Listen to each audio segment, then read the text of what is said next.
Assalamualaikum warahmatullahi wabarakatuh.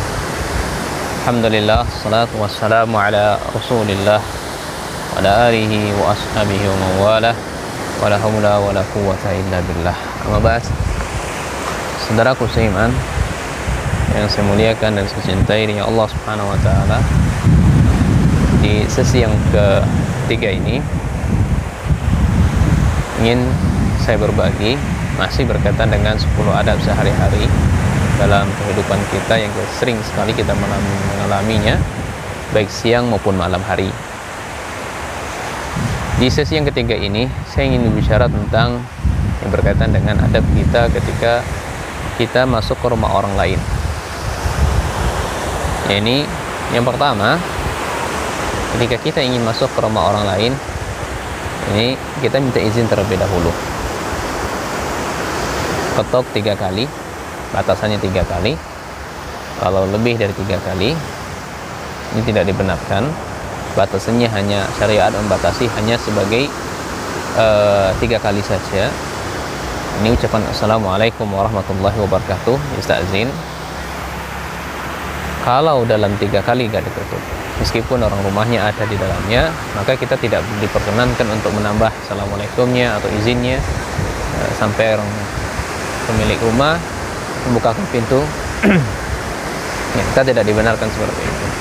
Kemudian ada yang berikutnya, ketika kita minta izin, usahakan berada di kiri pintu atau kanan pintu, jangan di tengah-tengah pintu. Khawatirnya apa? Ini syariat Islam itu sangat indah. Ketika seorang minta izin, dia berada di tengah-tengah pintu, mengetuk pintu rumah orang di tengah-tengahnya, maka ketika pemilik rumah membuka pintunya, maka akan dikhawatirkan aurat orang yang ada dalam rumah tersebut akan terlihat. Oleh karena itu syariat Islam menjaga namanya aurat wanita, ya, aurat laki-laki yang ada dalam rumahnya jika memang nggak pantas untuk dilihat. Nah, maka dari itu berdiri di samping kiri atau samping kanan. Kalau kita diberikan izin, silakan masuk, udkhul atau tafaddal atau tafaddali, silakan masuk. Kalau nggak ada diberikan seperti itu, maka jangan masuk. Meskipun dia menjawab salam kita, mungkin dia hanya sekedar menunaikan kewajiban dia. Kalau diberi salam hanya Assalamualaikum, jawab salam, itu wajib bagi dia. Tapi kalau dia nggak membukain pintu atau ada kata-kata untuk pulanglah, saya belum bersedia untuk di rumah tamu, pulang, maka jangan kita memaksa untuk masuk. Nah, ini adab ketika kita masuk ke rumah orang lain, hendaknya kita minta izin. Pertama, berdiri di kanan atau kiri pintu, jangan di tengah-tengahnya untuk menjaga orang yang ada dalam rumahnya. Kemudian kita minta izin Assalamualaikum, batasan 3 kali. Hal ini sudah difirmankan oleh Allah Subhanahu wa taala dalam Quran. Ya, Allah Subhanahu wa taala firman, "Ya ayyuhalladzina amanu la tadkhulu buyutan ghayra buyutikum hatta tasta'nisu wa la tusallimu."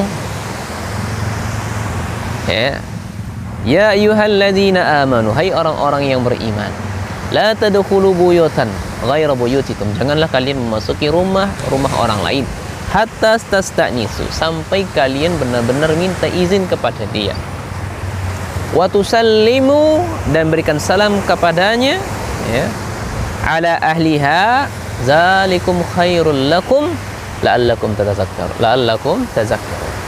berikanlah salam kepada mereka, ya, ini kepada pemilik rumah. Demikian hal itu lebih baik bagi kalian. Wallahu ta'ala alam bisawab. Ini memberikan salam, itu adab ketika kita ingin masuki rumah orang lain. Baik, ini pada hukum asalnya ketika kita memasuki rumah orang lain.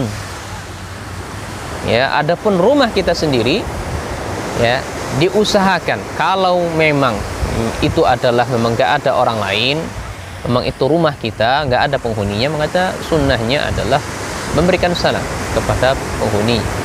Assalamu alaina wa ala ibadillahi sholihin. Nah, kalau ada istri kita, anak-anak kita, cuman itu saja yang dalam rumahnya, tetap minimal memberikan salam kepada mereka dan adab-adab kita ketika masuk rumah. Ini bismillah, assalamualaikum, sehingga syaitan tidak ikut mampir, tidak ikut nimbrung masuk ke dalam rumah kita. Ini kalau adabnya dalam rumah. ingin memasuki rumah orang lain atau rumah kita sendiri. Nah, bagaimana misalnya kalau hal itu bukan rumah atau bukan ya tokoh dan misalnya, jelaskan oleh para ulama. Kalau yang sifatnya itu adalah tertutup, maka diharuskan seyogyanya seseorang minta izin terlebih dahulu. Seperti rumah tadi kan tertutup, ya, atau segala hal yang pada hukum asalnya itu dia sebuah bangunan tertutup, ya, maka minta izin terlebih dahulu. Namun manakala kalau memang itu hukum asalnya dia terbuka, seperti ya toko misalnya di pasar, ya, atau sebuah rumah atau gedung memang itu khusus banyak dikunjungi oleh orang lain, ya, seperti perkantoran. Hukum asalnya dia itu terbuka, bukan tertutup. Kalau dia tertutup, kalau dia terbuka, maka tidak perlu harus meminta izin terlebih dahulu. Ya minimal assalamualaikum kepada pemiliknya. Wallahu taala alam bisawab. Minimal berikan assalamualaikum kepada pemiliknya, tapi nggak harus izin, ya, tidak harus izin dulu. Ya, jadi contohnya seperti kita masuk ke pasar, memasuki toko orang lain, beli emas, beli apa segala macamnya, yang tokonya itu terbuka, maka nggak harus untuk minta izin. Wallahu a'lam bishawab. Semoga yang sedikit ini bisa bermanfaat bagi saya dan kaum muslimin. Wa akhiru dawana alhamdulillahi rabbil alamin. Subhanakallahumma bihamdik, asyhadu an la ilaha illa anta, astaghfiruka wa atubu ilaik.